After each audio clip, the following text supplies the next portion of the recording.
Вот педальку сцепление сделал.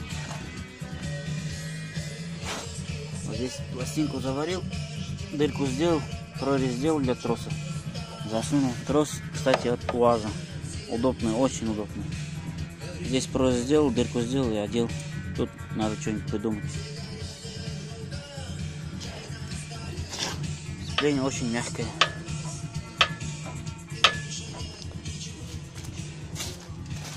Здесь то же самое. Вот она.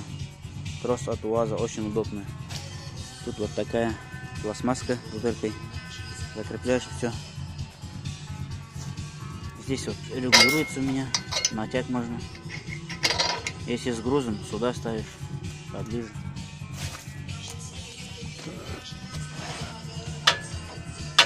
Очень удобно. Сейчас заведем.